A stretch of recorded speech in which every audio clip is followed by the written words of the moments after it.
ನಾನು ಯುದ್ಧ ಬೇಡ ಅಂತ ಹೇಳಿಲ್ಲ. ಸಿಎಂ ಸಿದ್ದರಾಮಯ್ಯ ಹೇಳಿದ್ದಾರೆ ಈ ಹೇಳಿಕೆಯನ್ನ.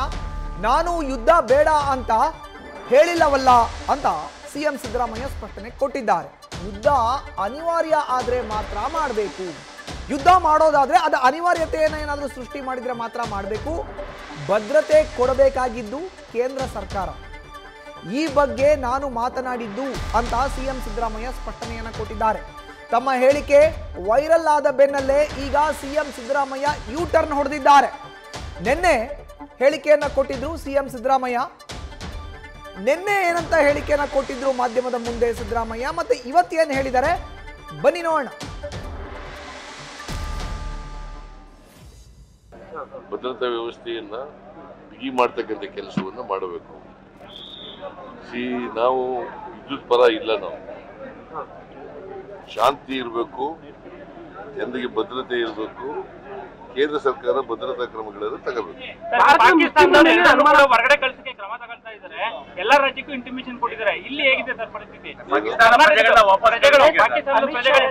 ವಾಪಸ್ ಕಳಿಸಕ್ಕೆ ದೇಶದಿಂದ ಸಿಎಂಗಳಿಗೆ ಮನವಿ ಮಾಡಿದ್ದಾರೆ ಅವರು. ಇಲ್ಲಿ ಯಾರಿದ್ರು ಕೂಡ ವಿಲ್ ಕೋಆಪರೇಟ್. ಅವರನ್ನ ಕೇಂದ್ರ ಸರ್ಕಾರಕ್ಕೆ ಮಾಹಿತಿ ಕೊಡ್ತಕ್ಕಂಥ, ಅವ್ರನ್ನ ಹೊರಗಡೆ ಕಳಿಸ್ತಕ್ಕಂಥ ಕೆಲಸ ಮಾಡಿ. ಸಭೆಗೆ ಪ್ರಧಾನಿಯವರು ಇನ್ನೂ ಎಷ್ಟು ಜನ ಇದ್ದಾರೆ ಅಂತ ಗೊತ್ತಿಲ್ಲ. ಕರ್ನಾಟಕದಲ್ಲಿ ಎಷ್ಟು ಜನ ಇದ್ದಾರೆ, ಮೈಸೂರಿನಲ್ಲಿ ಎಷ್ಟು ಜನ ಇದ್ದಾರೆ, ಬೇರೆ ಬೇರೆ ನಗರಗಳಲ್ಲಿ ಎಷ್ಟು ಜನ ಇದ್ದಾರೆ. ಹೆಚ್ಚಾಗಿರೋದು ಬೆಂಗಳೂರಿನಲ್ಲಿ, ಅಲ್ಲೇ ಜಾಸ್ತಿ. ಭದ್ರತಾ ವ್ಯವಸ್ಥೆಯನ್ನ ಬಿಗಿ ಮಾಡ್ತಕ್ಕಂಥ ಕೆಲಸವನ್ನು ಮಾಡಬೇಕು.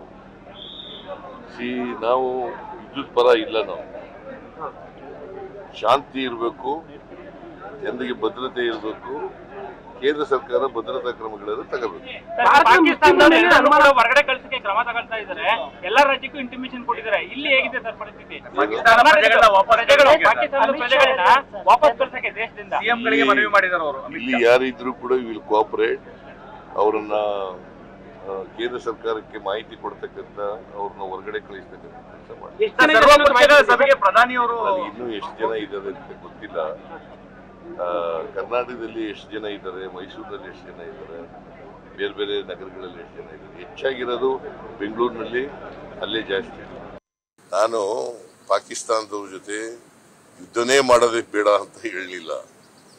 ಏನು ಹೇಳಿದೆ ಅಂತಂದ್ರೆ, ಯುದ್ಧ ಪರಿಹಾರ ಅಲ್ಲ. ಈಗ ಭದ್ರತೆ ಕೊಡ್ಬೇಕಾಗಿತ್ತಲ್ವ ಅವ್ರಿಗೆ. ಅಲ್ಲಿಗೆ ಬೇಕಾದಷ್ಟು ಜನ ಪ್ರವಾಸಿಗರು ಹೋಗ್ತಾರೆ ಕಾಶ್ಮೀರಕ್ಕೆ. ಅಲ್ಲಿ ಭದ್ರತೆ ಕೊಡಬೇಕಾಗಿರೋದು ಯಾರ ಜವಾಬ್ದಾರಿ? ಕೇಂದ್ರ ಸರ್ಕಾರದ್ದಲ್ಲ. ಅದರ ವೈಫಲ್ಯ ಇದೆ ಅಂತ ಹೇಳಿದ್ದೀನಿ. 26 ಜನ ಸತ್ತೋಗಿದ್ದಾರೆ. 40 ಜನ ಸೈನಿಕರು ಸತ್ತಿದ್ರು ಅಲ್ಲಿ, ಅದೇ ಜಿಲ್ಲೆನಲ್ಲಿ. ಸೊ ಅದಕ್ಕೆ there is a failure of the intelligence government of India. Government of ಇಂಡಿಯಾದವರು ಸೆಕ್ಯೂರಿಟಿನ ಸರಿಯಾದ ರೀತಿಯಲ್ಲಿ ಕೊಟ್ಟಿರಲಿಲ್ಲ ಅಂತ ಹೇಳಿದ್ದೀನಿ. ಯುದ್ಧ ಅನಿವಾರ್ಯ ಆದರೆ ಮಾಡಬೇಕು, ಮಾಡಲೇಬಾರದು ಅಂತ ಏನಿಲ್ಲ. ಆದರೆ ಈಗ ತಕ್ಷಣಕ್ಕೆ ಯುದ್ಧ ಬೇಡ ಅಂತ ಹೇಳಿದ್ದೀನಿ. ಇದು ಸಿಎಂ ಸಿದ್ದರಾಮಯ್ಯರ ಹೇಳಿಕೆ. ಪಾಕಿಸ್ತಾನದ ಪರವಾಗಿ ನಾನು ಮಾತನ್ನ ಆಡಿಲ್ಲ. ಯುದ್ಧ ಪರಿಹಾರ ಅಲ್ಲ ಅನ್ನೋದನ್ನ ನಾನು ಹೇಳಿದ್ದೀನಿ. ಯುದ್ಧನೇ ಪರಿಹಾರ ಅಲ್ಲ, ಇದು ಕೇಂದ್ರ ಸರ್ಕಾರದ ವೈಫಲ್ಯ. ಈ ಹಿಂದೆ ಕೂಡ 44 ಜನ ಅಲ್ಲಿ ಸಾವನ್ನ ಅಪ್ಪಿದ್ರು ಪುಲ್ವಾಮಾದಲ್ಲಿ. ಭದ್ರತಾ ವೈಫಲ್ಯ ಇದೆ. ಕೇಂದ್ರ ಸರ್ಕಾರ ಭದ್ರತೆಯನ್ನು ಒದಗಿಸಬೇಕಾಗಿದ್ದು ಕೇಂದ್ರ ಸರ್ಕಾರದ ಜವಾಬ್ದಾರಿ, ಕರ್ತವ್ಯ. ಆದರೆ ಅವ್ರು ಭದ್ರತೆಯನ್ನು ಒದಗಿಸಲಿಲ್ಲ. ಹಾಗಾಗಿಯೇ ಪ್ರವಾಸಿಗರು ಹೋದವರು 26 ಜನ ಮೃತಪಟ್ಟಿದ್ದಾರೆ. ಈಗ ನಾವು ಯುದ್ಧದ ಪರ ಇಲ್ಲ ಅಂತ ನಿನ್ನೆ ಹೇಳಿಕೆಯನ್ನು ಕೊಟ್ಟಿದ್ರು ಸಿಎಂ. ಯುದ್ಧದ ಪರ ನಾವಲ್ಲ, ನಾವು ಶಾಂತಿ ಪ್ರಿಯರು, ಶಾಂತಿ ನೆಲೆಸಬೇಕು, ಕೇಂದ್ರ ಸರ್ಕಾರ ಭದ್ರತೆಯನ್ನು ಕೊಡಬೇಕು ಅಂತ ನಿನ್ನೆ ಹೇಳಿದ್ರು. ಇವತ್ತು ಯೂ ಟರ್ನ್ ಹೊಡೆದಿದ್ದಾರೆ. ಯಾವಾಗ ಅವ್ರ ಹೇಳಿಕೆ ವೈರಲ್ ಆಯಿತೋ ಆಗ ಅವ್ರು ಇವತ್ತು ಯೂ ಟರ್ನ್ ಹೊಡೆದಿದ್ದಾರೆ. ನೋಡಿ, ನಾನು ಯುದ್ಧ ಬೇಡ ಅಂತ ಹೇಳಿಲ್ಲ, ಅನಿವಾರ್ಯ ಆದರೆ ಮಾತ್ರ ಮಾಡಬೇಕು. ಈ ಹಿಂದೆ 40 ಜನ ಸಾವನ್ನಪ್ಪಿದ್ರು ಪುಲ್ವಾಮಾದಲ್ಲಿ. ಅಲ್ಲಿ ಭದ್ರತಾ ವೈಫಲ್ಯ ಇತ್ತು, ಈಗಲೂ ಕೂಡ ಭದ್ರತಾ ವೈಫಲ್ಯ ಇದೆ. ಪ್ರವಾಸಿಗರು 26 ಜನ ಸತ್ತಿದ್ದಾರೆ. ಅನಿವಾರ್ಯವಾಗಿ ಯುದ್ಧದ ವಾತಾವರಣ, ಪರಿಸ್ಥಿತಿ ನಿರ್ಮಾಣ ಆದರೆ ಮಾತ್ರ ಯುದ್ಧವನ್ನು ಮಾಡಬೇಕು. ನಾನು ಯುದ್ಧ ಬೇಡ ಅಂತ ಹೇಳಿಲ್ಲ, ಭದ್ರತೆಯ ವೈಫಲ್ಯ ಇದೆ ಅಂತ ಹೇಳಿದ್ದೀನಿ ಅನ್ನೋದ್ರ ಮೂಲಕ ನೇರವಾಗಿ ಇದು ಕೇಂದ್ರ ಸರ್ಕಾರದ ವೈಫಲ್ಯ ಅನ್ನೋದನ್ನ ಬೊಟ್ಟು ಮಾಡಿ ತೋರಿಸ್ತಾ ಇದ್ದಾರೆ ಸಿಎಂ ಸಿದ್ದರಾಮಯ್ಯ. ಬಟ್ ನಿನ್ನೆ ಹೇಳಿಕೆನ ಕಂಪೇರ್ ಮಾಡಿದ್ರೆ ಇವತ್ತು ಅವರು ಯೂ ಟರ್ನ್ ಹೊಡೆದಿದ್ದಾರೆ.